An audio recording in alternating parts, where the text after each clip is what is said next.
초기 기독교 공동체의 상황을 전하고 있는 문헌들을 살펴보면 그 초기 기독교 공동체는 평안할 수 있는 여건이 전혀 못 되었습니다.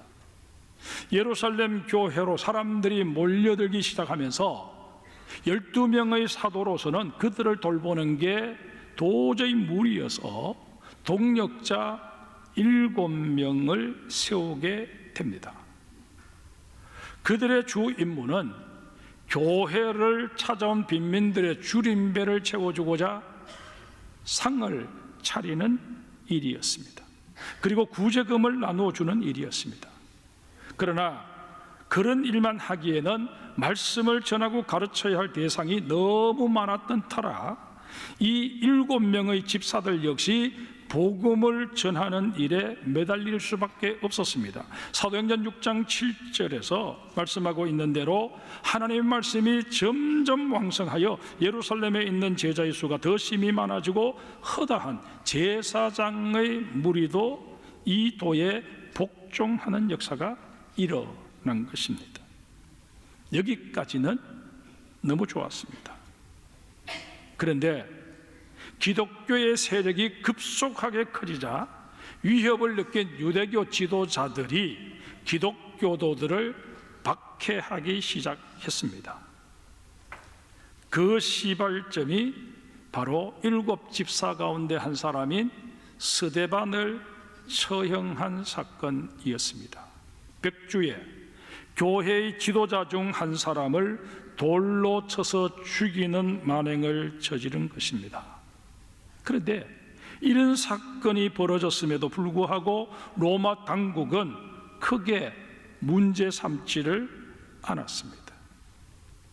이에 기고만장해진 유대교 지도자들과 극렬 유대교 신봉자들은 대놓고 기독교도들을 박해하기 시작했습니다. 그 일에 가장 앞장섰던 인물이 나중에 바울로 개종한 하나님의 종이 된 사울이었습니다. 이에 기독교도들은 예루살렘에 계속 머물러 있지를 못하고 자신들의 연고가 있는 지역으로 흩어지게 됩니다. 그러나 그들은 그 흩어진 자리에 목숨 하나 부지하기 위해서 숨을 죽이고 있었던 게 아니라 은밀한 중에 복음을 계속 전하기 시작했습니다. 이로 인해 예수님의 주활동 무대였던 갈릴리 지역은 말할 것도 없고 전 유대 지역에 심지어 사마리아 지역에까지 교회가 세워지게 되었습니다. 기독교에 대한 유대교도들의 박해가 오히려 전하위복이 된 것입니다. 이 사도행전을 기록한 누가는 에이레네 곧 평안이라는 단어를 사용할 때 두 가지 속성을 전제하고 있습니다. 그 하나가 초월적 우월성입니다. 누가는 에이레네의 영역을 이 땅이 아닌 하늘로 옮겨서 진정한 평안은 우리 주 예수 그리스도만 하늘에서 우리에게 주실 수 있다라고 밝힙니다. 그렇게 함으로써 예수 그리스도께서 주시는 그 평안은 당시 통용하고 있던 팍스 로마가 가져다 주는 평화와는 아예 질적으로 다른 개념임을 명확히 규정했습니다. 또 다른 하나는 포괄적 우월성입니다. 누가는 에이레네의 영역을 이 땅에서 하늘나라로 확장했습니다. 그리함으로 말미암아 특정 지역, 특정 민족이라는 지역적, 인종적 범위를 초월해 우주적 개념으로 확장했습니다. 이 땅의 평화의 왕으로 오신 예수 그리스도, 그분은 인류를 위해서 오셨다. 이게 누가가 전하고 싶었던 에이레네 평안이었습니다. 누가의 증언을 빌리자면 성령의 역사로 세워진 각 지역의 교회마다 이런 에이레네 평화가 넘쳐났다는 것입니다. 근데 여러분, 우리가 성령님께서 주시는 에이렌의 평안을 얘기할 때 절대 빼놓을 수 없는 개념이 하나 있습니다. 그것은 바로 하나됨입니다. 우리말로 번역된 성경에서는 그 뉘앙스를 제대로 느낄 수 없습니다만은 헬라어로 기록된 원어 성경에 보면 온 유대와 갈릴리 그리고 사마리아 지역에 세워진 여러 교회들을 언급하면서 당연히 에클레시아이, 즉 교회들이라는 복수형을 써야 하건만 누가는 그러지 않고 에클레시아라는 단수형을 쓰고 있습니다. 비록 단어 하나이지만 여기에는 엄청난 메시지가 담겨 있습니다. 온 유대와 갈릴리 그리고 사마리아 지역에 세워진 그 다양한 교회들, 다양한 인종들, 다양한 계층의 사람들이 모여있는 그 교회들은 하나님께서 예수 그리스도를 머리로 삼아 성령님 안에서 세운 하나의 교회라는 것입니다. 당시 정통 유대인들은 사마리아인들을 이방인보다도 못한 사람들로 간주하며 아예 상종하는 것 자체를 꺼렸습니다. 사마리아 지역 건너편 지역으로 가려고 하면 사마리아 지역을 거쳐서 가면 빨리 갈 수 있었지만 그들은 사마리아 지역에 들어가는 것 자체를 싫어했기 때문에, 터부시했기 때문에 빙 돌아서 그렇게 자신들이 원하는 곳으로 가곤 했었습니다.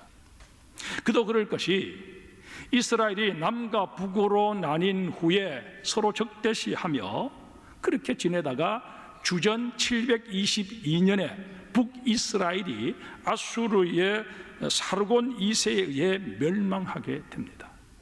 그런데 이 사르곤 2세는 바벨론, 구다, 아와, 하맛 그리고 스발와임 지역의 사람들을 북이스라엘 땅에 속한 사마리아 지역으로 이주하게 해서 거기서 유대인들과 혼혈이 이루어지도록 핵책합니다.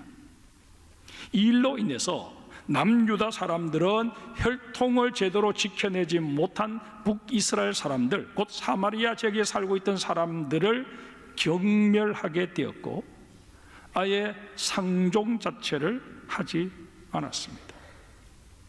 그런데 오늘 본문에서는 그런 사마리아 지역에 세워진 교회나 유대 지역에 세워진 교회나 성령 안에서 모두가 하나라는 것입니다.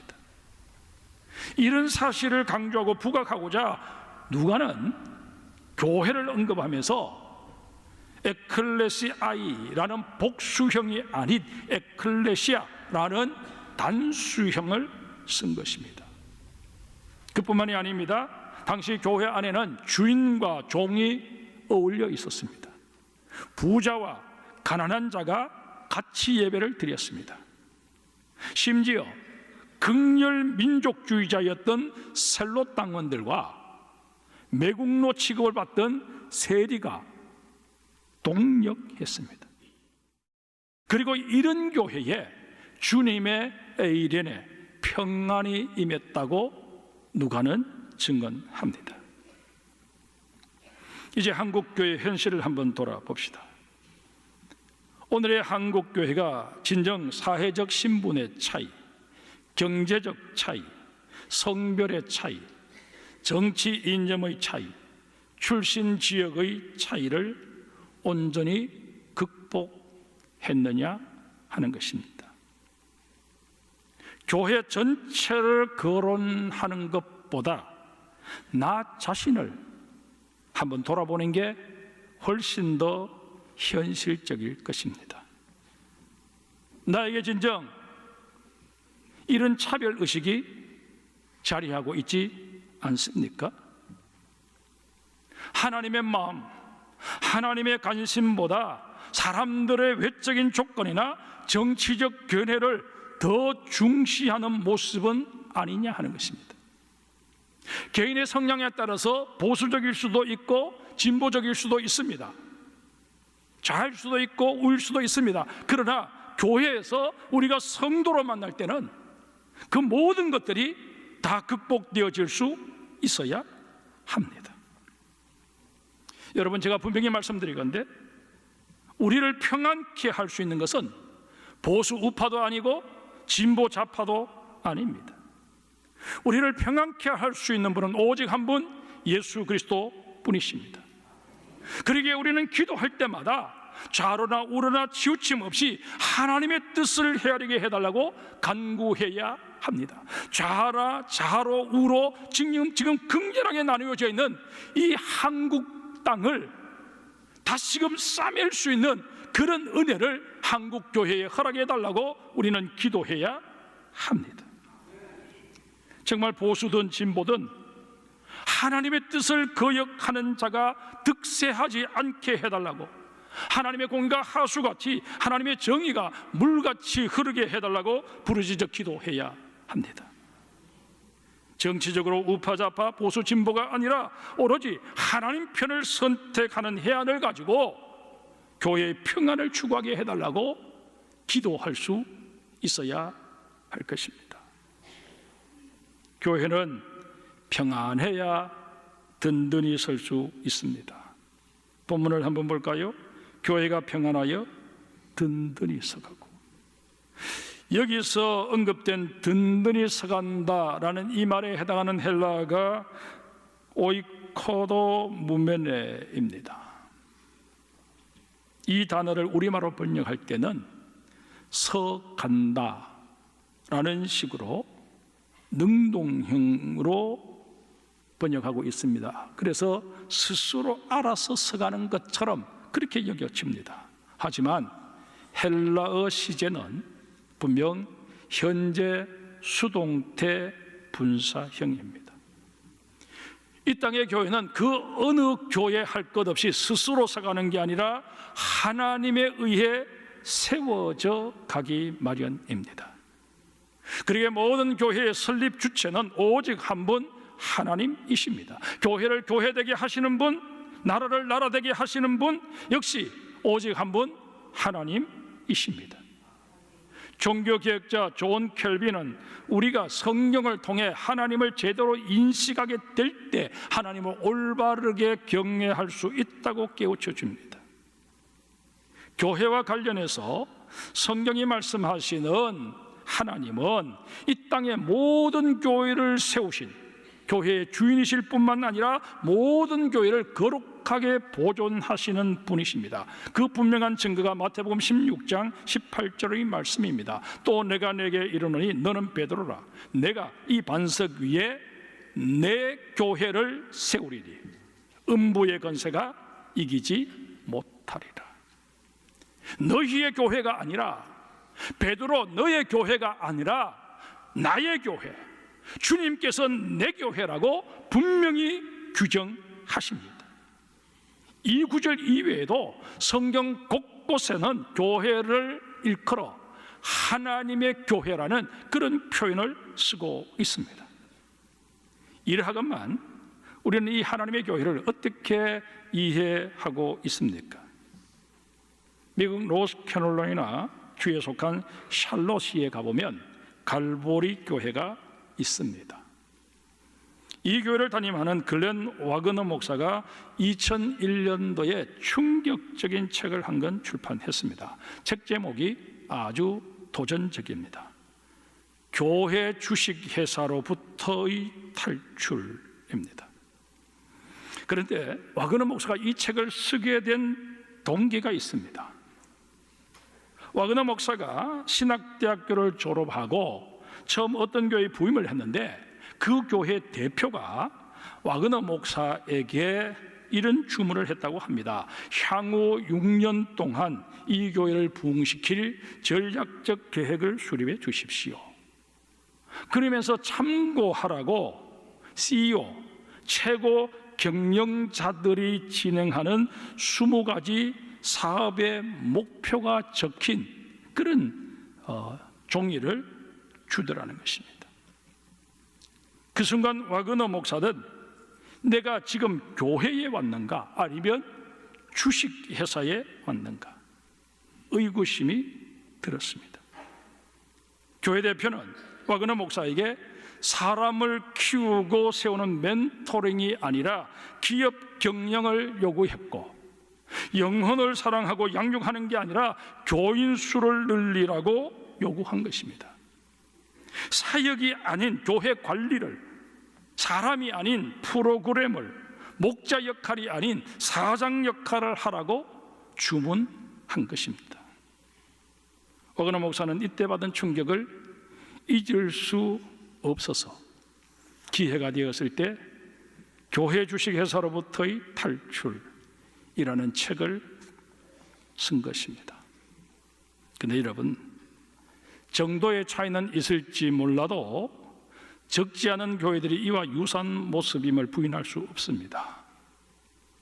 적지 않은 사람들이 하나님의 교회가 아니라 내 교회, 우리 교회, 그렇게 인식하며 주인 노릇을 자처하고 있습니다.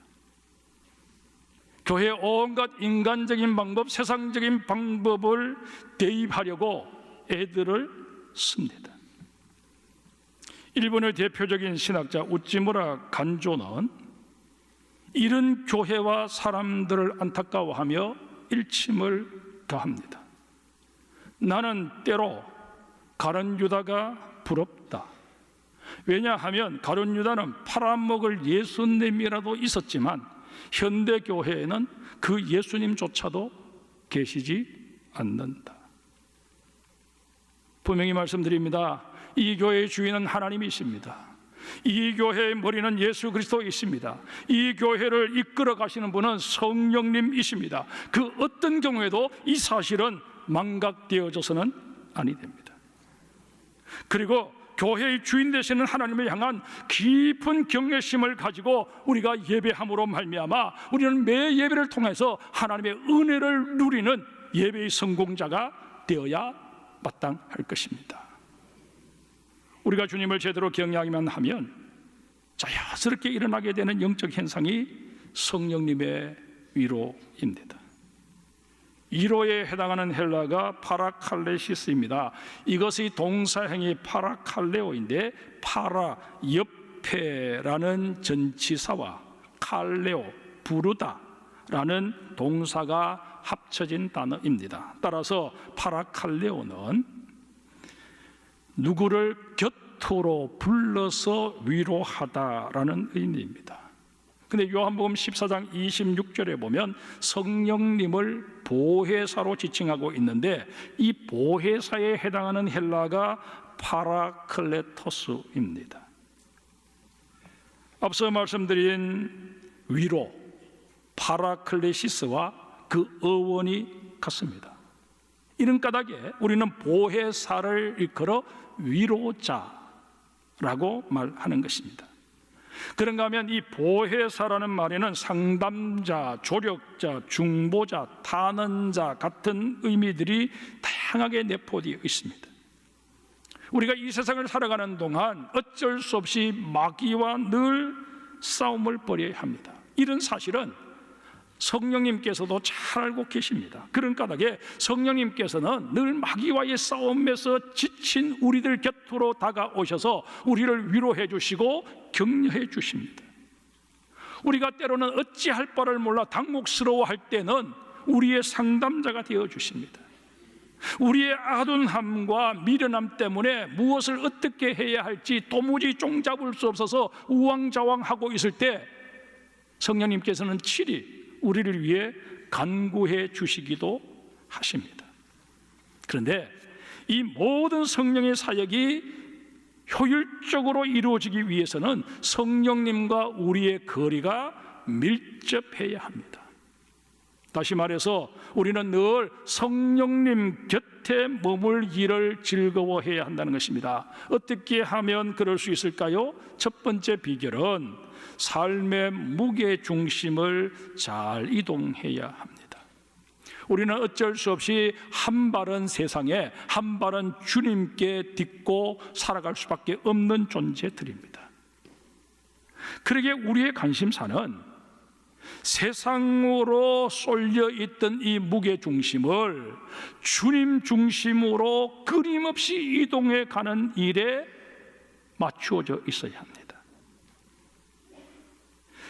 지금은 안타깝게도 우리가 세상으로 더 치우쳐져 있다 할지라도 머지않은 시간 내에 50대 50 균형을 이루고 급기야는 40대 60, 20대 80 그렇게 계속 주님께로 내 삶의 중심이 이동하다가 내가 이 땅에서의 삶을 마감해야 되는 그런 시점에 이르게 되었을 때 세상과 나는 간 곳 없고 구속한 주만 보입니다.